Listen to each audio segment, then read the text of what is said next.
So this will be an interview with one of my students, Tyler, and actually Junior, one of the guys from the previous interview, he recommended him to me.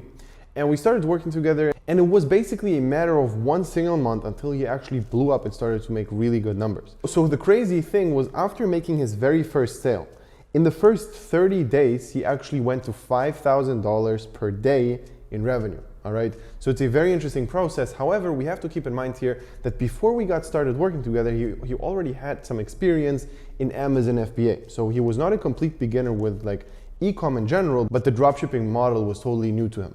And one thing we talked about, which was very interesting, is what happens inside of an Amazon business and what kind of is different in dropshipping, all right? Because the reason why he moved away from Amazon and actually started dropshipping, because there are major issues in this Amazon FBA business model in general.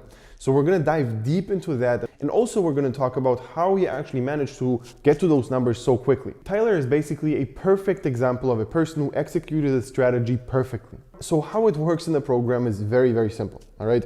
I will tell you exactly what you need to do, and if you do it, it will work out. It doesn't matter if it's the first product or not. Sometimes it also takes a couple of products. However, as long as you go in the right direction, you will actually succeed and make money, okay?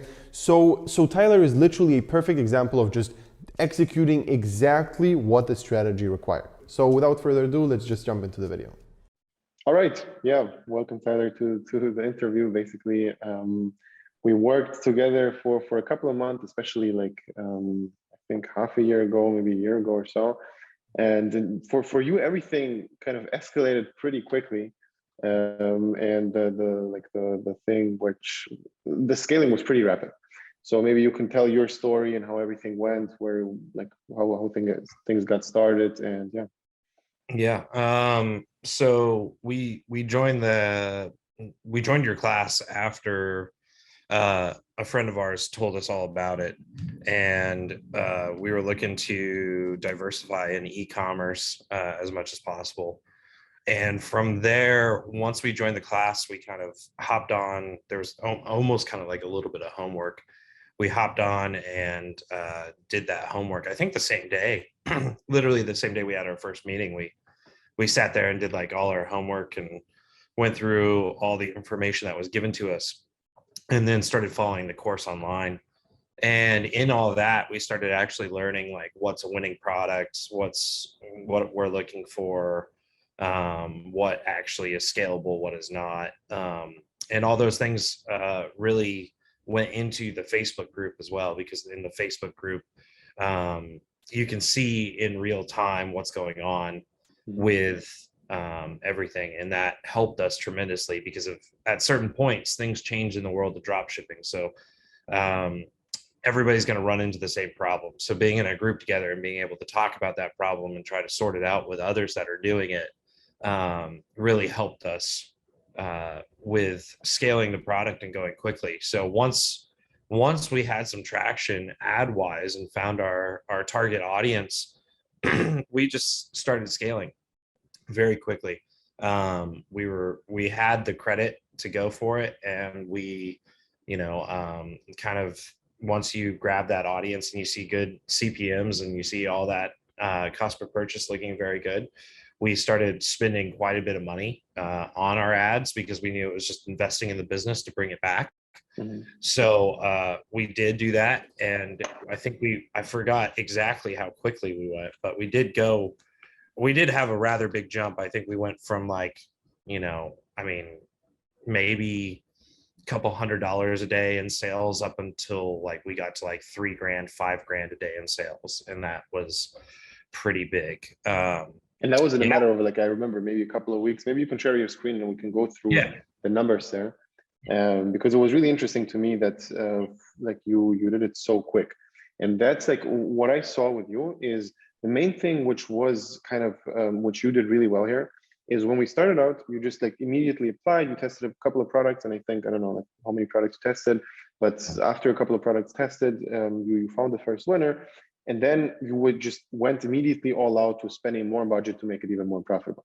And if you put your mouse on like somewhere on the beginning where, like where everything got started, this whole period is like 3 months or so. And if you go to like a little bit further to the right, yeah, exactly. You see that on like in March, it was like around 1K or $500, $300 per day.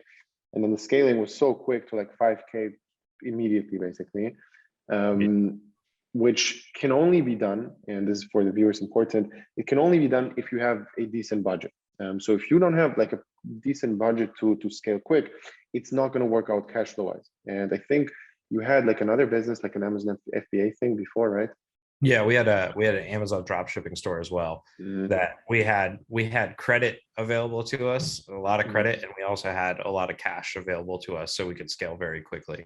Yes, yes, and that was basically the main thing why it was so quick. So there were no issues with that. But yeah, what would you say were kind of the main things which you changed up or which you did, which actually helped you to get to those numbers so quickly?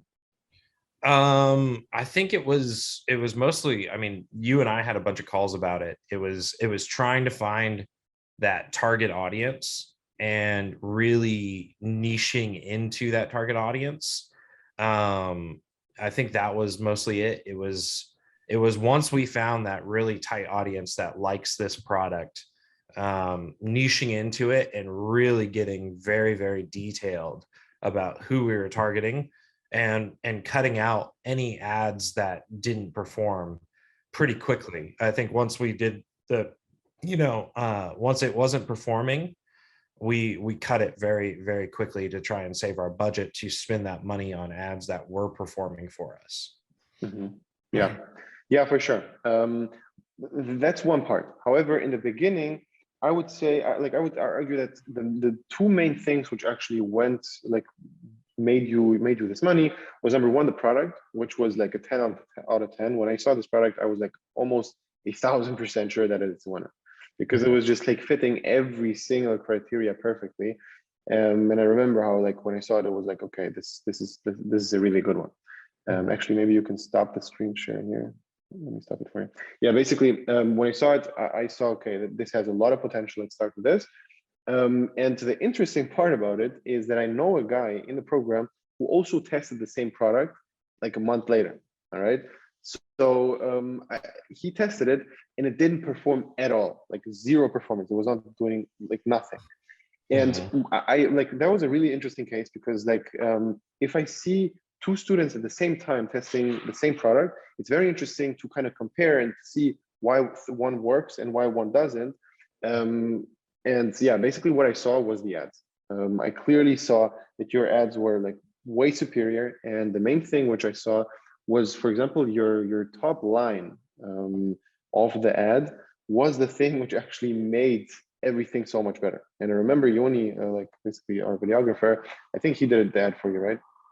Yeah, he did ours. Yeah, yeah. And that I clearly saw that was the impact, because I really compared those two case studies where because it's so interesting to see two same things basically performing differently, and the main difference was the ads. Now also you did a good job with all the targeting and cutting everything about like on Facebook. But yeah, like I thought that was like really interesting. You did it well in that regard. And how many products did you test until you found the winner? We tested, I think we only tested one, honestly. We only tested one other product, and that product didn't work out. We all thought it would.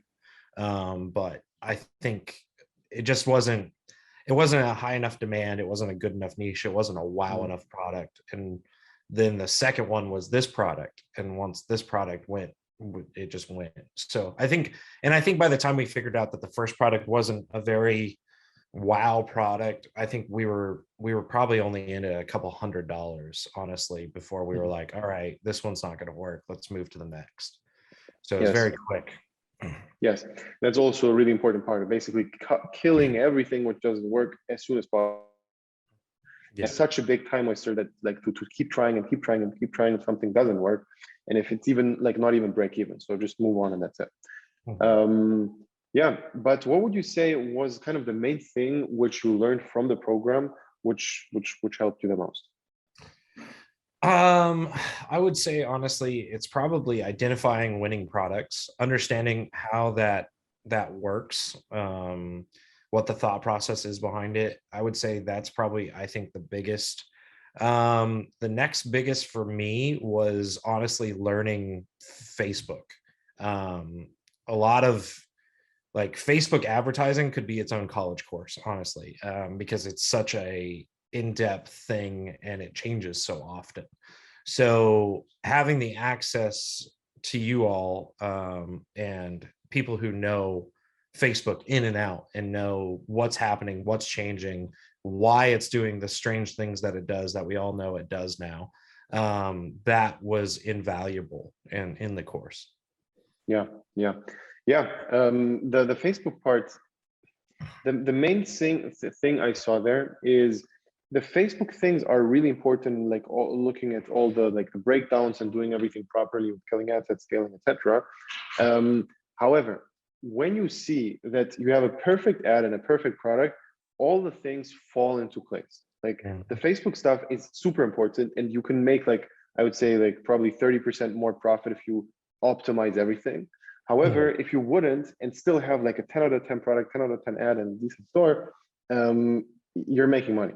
But then, like, in the scaling phase, it's so important to dial down inside of Facebook, because the margins are the main issue. Like whenever you're scaling, it's not going to be the case that 1K a day is going to give you, like, let's say 30% margins, and then 10K a day is not going to give you the same 30%. No, It's just not at not all. going to happen. Yeah, And that's why we need to not go so proportional. specific. Yeah. People don't understand that, like, whenever you're doing, $500 a day in sales and you're making $100 in profit, that same margin doesn't translate up to when you're in $3,000 a day of sales. That margin completely changes because your advertising cost changes, all your stuff changes. Yes. So yeah, that's an interesting thing to figure out too as you do it, is that your margin doesn't always stay just at a flat rate. It is very different day to day. Yeah, yeah. And the main, like, the analogy I like here is basically, in the beginning, you're just taking the low-hanging fruits. Like all the sales in the beginning of, like, on a range of a couple of $100 per day is just the people who would buy anyways. But later, when you start scaling, Facebook starts to search for people who are not those perfect avatar. And then you need to make sure that everything else is perfect, because those, like, low-hanging fruits are gone now. So there, it's going to be so important to do, like, number one, obviously Facebook learns. So even though this goes down, like the low-hanging fruits kind of things go down, on the other hand, you will still have the Facebook algorithm learning so much, and that's why things still go up, and obviously you make profits on that scale. But still, you just need to understand that new costs come into play. Like you're going to start having virtual assistants, like all those things, like refunds and everything which you need to calculate, are just going to happen on a higher rate on scale. PayPal fees, anything like that. I mean, right now I'm still battling to get some money from PayPal. I mean, they do that. So, it's a part of doing business. And those things come up as you get bigger. And it's just what happens. For sure. But yeah, maybe tell me about how your kind of view on dropshipping changed when we got started. Did you try to do things by yourself as well, or when we started, you immediately, that was the first time you tested it? No, I actually never tried myself. I watched a ton of videos about it. I read a ton about it. My Amazon store was already done for me. I had a company that did all that and ran all that. And I actually had tried with another provider to do a done for me Shopify store as well, because I wanted it automated at first. And then once I talked to somebody who was actually doing it, a friend of ours that was actually doing it, he told me about your course. Junior, actually, he also has like one interview on the channel. I'm gonna link it here somewhere. Yeah, Junior's a friend of ours, and he told us about the course, and whenever that happened, he basically said, this is the way you want to go. And we did that. And when we did that, I mean, it opened up the storm gates, really, because of honestly, if you do it the automated way, you don't know how to do it. You're reliant on that company or that person or whatever to do it for you. Whenever you do it this way, you learn the methodology, and it's repeatable. you do it over and over and over again, you can run it however you want. So Yes. it's definitely, it was very much eye-opening in that, like, the course, it was huge because of the fact that it is now repeatable. Yeah. I can go and find another winning product and open another store and do another thing, and it's something that can be done again and again and again. Yeah, yeah, yeah, for sure. And also the interesting part was that Junior referred a couple of people to me, and like couple joined, couple didn't. But I remember how he was super shocked when things went so like quick for you, and everything just like blew up like crazy in the first like month or so. And I remember how there was like one person who he referred me to, who didn't got started, and we just saw the clear difference in people, like basically where you didn't get started, and then a couple of months later I asked how things go, and they were exactly on the same place as they were when I called them first, and we actually didn't end up working together. And then the comparison was just crazy, Yeah. because it's such a big deal to actually like just follow one single strategy and don't do anything else and follow it properly. Because Yeah. if you do it right, it's just going to work out, because you have this like effect of so much knowledge combined into one place where it was tested and proven like to work so often. And the main thing is, I've seen a lot of people split testing things because they don't believe it. So for example, if you like, if somebody tells me, all right, this like, they see my store and they say, okay, look, this is good, however I would test another price, this price probably will work better. They don't understand that I tested everything, and that's why I'm testing this price, you know. And if you understand that concept, then you stop thinking, you just do it exactly like the person who's like who tells you to. You just do it like that, because everything, every new idea which you have, there's a very high chance that the person already had that idea, tested it, it didn't work, and that's why they're doing it exactly like it is. So yeah, basically it's really, like really important to follow one thing and nothing else. One other interesting thing I would like to talk about here is the Amazon business, and maybe you can talk about the differences in between you doing Amazon and why you even like why do you switch over to dropshipping? Why do you sell? Yeah, so going from Amazon, at first it was more of a kind of like a diversification to kind of get us exposed from Amazon into Shopify and things like that. And then later on it became much more of like a, we're tired of letting Jeff Bezos handle all our money, because honestly that's what happens in those things all the time. Like every I, you know, it can go really really well for like a year, and then after that, I mean, you're going to deal with issue after issue after issue after issue. Normally some of them I've seen other people continue on, but with us it was a suspension here, then a policy thing here, then one person was upset here, losing A to Z claims there. It's just a lot more, and on top of that, Amazon holds those funds from you quite a bit, and they can almost do whatever they want to do, really, with that money. They can basically just be like, you know, I've had many months on the Amazon side where they were holding, you know, $40,000 from me, and they're like, you know, figure out how to run your business. That's not our problem. We don't care. We're going to hold this 40,000 until we feel like not holding this 40,000 anymore. So going into the Shopify route and doing this was very much more of like, we want to take control. We want no one messing with our store, our money, how we run customer service, how we do these things. We want to be in control. And once we went the Shopify route, I mean, it's yeah, it's way better. I mean, it's a huge difference of like, you can run the store, you can do everything, you can hire the people you need to hire, and you can do very very well versus, you know, I guess, you know, Uncle Jeff overlooking your shoulder and saying, no, you can't sell that anymore because that campfire grill that you've listed says 10 ounces on it or something, and really it's 9.7. Yeah. Because I've literally seen that happen before, where they say like, oh, the listing description is slightly wrong, because of this product actually showed up and it's 9.7 ounces or something like that, and it said 10 ounces on the thing, and they'll get rid of it for it. That literally that small little typo will ruin that thing. So just a lot less to deal with on that end. And I mean, it's, and the Amazon model is, it doesn't seem to me, at least, it's not repeatable. Yeah. It's once, because they have all this stuff that at a certain point, like, you are tied to this one store. That is the one store you get, and that is it. So once that one store doesn't do, like, something goes wrong and they decide to just shut it down, which they do all the time to people, you're not opening another one. It's not going to happen. It's not going to be in your name. It's not going to work.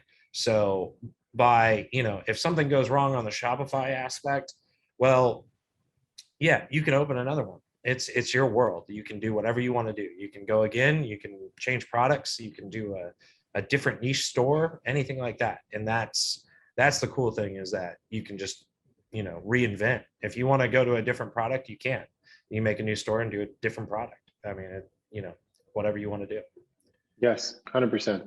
And the crazy thing, which I noticed like a while back, when I think when the first person who already was doing Amazon FBA switched over to dropshipping and like started to work with me, I asked him, okay, you already have a bunch of customers. Just send me your like customer list, and we're gonna like crush it on Facebook because you have like all the data. Then I understood, wait, this guy doesn't have any data. He doesn't have any email. He doesn't have he doesn't have customers at all. Like you don't have access to your customers which buy from you. So all the data actually gets stored on Amazon, and that's a huge deal, because on dropshipping you can do everything with, like, you basically can retarget your customers. You can do email marketing. You can take the data and just upload it to Facebook and have way better targeting because of that lookalike audience, which is like, that was crazy to me when I actually understood that you had zero data. That's insane. Yeah, and on top of that, I mean, like, you don't own the data. They've said very clearly in how they operate. You don't own the data. You don't own you run the store, but you don't own the store. You don't basically own any rights to any of that information. And then on top of that, your margins are even lower. I mean, your margins are ridiculously low. I mean, I think our margins, if we were doing a good month, were something close to like 7 to 10%. 10% would be amazing, but 7% was pretty crazy. But I mean, at getting, if we wanted to make $6,000, $7,000, we're spending $100,000 a month. So it's, and then if Amazon decides, well, we're going to hold this $40,000, all of a sudden it gets pretty sketchy pretty quick. But in what you said, I mean, like, we had the same thing with, one of our Facebook accounts ran into an issue at some point, and we decided to grab our customer list from Shopify and then build again and drop that customer list right into our stuff to retarget them. And we did retarget them, and we grabbed them and we sold them more stuff, and it worked great. So exactly to your point of, like, you own that information in the end of the day with Shopify, and that information can then make you more money. You can then sell again and pull those customers back. Yes. That's actually a huge deal. Like, it's a game changer, complete game changer. Those are your customers, and you can do everything you want with them. But yeah, like, maybe also, like, when you touch the points of margins, like, how are the margins on the things you just showed, and like in dropshipping in general for you? Our margins were anywhere from, I would say, low end was kind of closer to 10%, and high ends would get, I mean, we've had a couple days out there that were like 30 or 33%. Somewhere in that range. Obviously, day to day, as we've said, changes. But those margins, as long as you're very stringent about watching your ads and what they do, because a good ad could go to a bad ad and start spending money that it shouldn't.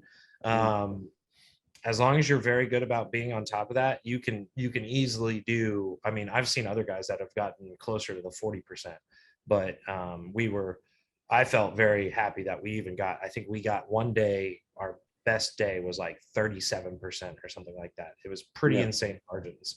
So you can definitely get into those really high profit margin areas, and it's definitely much, much higher than Amazon. I mean, Amazon, we were lucky to get that 7% if we did. I've got several spreadsheets showing like 4. So, it's a total game changer to be in a range of like, 9 to 30.5%, which is huge. You're talking, you just do $1,000 a day at 30%, you're looking at, $300 in profit a day. I mean, Yeah, that's for a lot of people, month. that's game changing, that's changing their life. Yes, yes. But on average, what would you say? Like around 20, a little bit less, a little bit higher? I would say somewhere around the 20s is pretty normal. 20% was normal in our books quite a bit. If we got lucky, we'd be up in probably close to the 30s, but normal was pretty close, anywhere from, I would say, 18 to 20. 18 showed up a lot, but somewhere in there. Yep. Okay, nice. And maybe the what were your biggest learnings in general after, like, doing dropshipping in general, not through the program in general? What would you say the key learnings are? Key learnings is probably one, picking a winning product. That is the biggest thing. If your product's not a winning product, you're completely wasting your time. After that, I mean, networking with a group was huge. You need those other people, because if things change in this kind of like economic area, constantly. So you need those other people to know what's going on. So you're not at it alone. You're not the only one. Probably that. And then also, learning about how to deal, I would say, really, like, learning how to deal with suppliers, and I guess just kind of like the A to Z. I mean, you learn to deal with clients, you learn to deal with customer service, you learn to deal with PayPal. I mean, it's everything.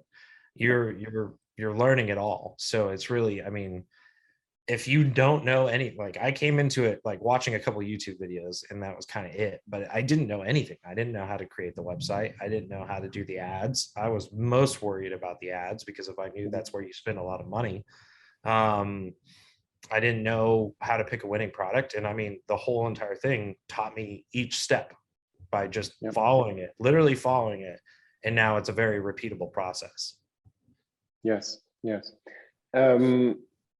The last question I'd like to ask here is, what would you say to a beginner who's just starting out? Like, what would you say as like the main advice you would give them? Main advice: product research over and over and over and over again. 110%. If you think that there shouldn't be any reason that you personally should think that you have a winning product at all. Someone else needs to tell you have a winning product. Even if you think something's a winning product, go find another winning product. So you have, as many winning products on backup as possible, because even if you think, and the next guy and someone else thinks that product is a winning product, it could still not win. And you need to be ready to go to the next one. So product research all the time. And then once you find that thing, it'll just happen. Everything happens. Once you find that thing and you have really good ads, it'll just go. Yeah. And it's so easy to get stuck in this place where you basically think, all right, I love this product. This is an amazing product. That's why it's a winner. That's why I need to keep testing it. You start to be like personally, emotionally invested into it, and you keep testing and testing and testing because you like it, or even selecting and testing it for the first time. That decision should not be based at all, like 0% on your personal opinion. And maybe I think a little bit if you are in the niche, but that's it. Yeah, I think I even did that in my first one too. I think I did because I'm a car guy. I love cars, and I think our first one was a car item, and we all kind of agreed, we're like, this could be a winning product. It's been done, but it was way too late, and I was pushing it too hard, and it just didn't grab. It didn't go. And I think there was a certain part that I had to be like, okay, we're not going to do this. Like there was maybe that weird emotional tie of like, I want to do this, but this is wrong. But then you did a good job of cutting it really quick. So that was good. Yeah. All right, really appreciate the interview. Yeah, to everybody watching right now, if you also want to start with a program and want to join, click the link below, sign up for a free consultation session. We're going to find out if everything is a good fit. If yes, we're actually going to get started. And yeah, just click the link below. It's going to be a one-on-one call with actually me, not like any other person. It's actually going to be a call with me. We're going to just figure out if everything is good. And yeah, click the link and see you there.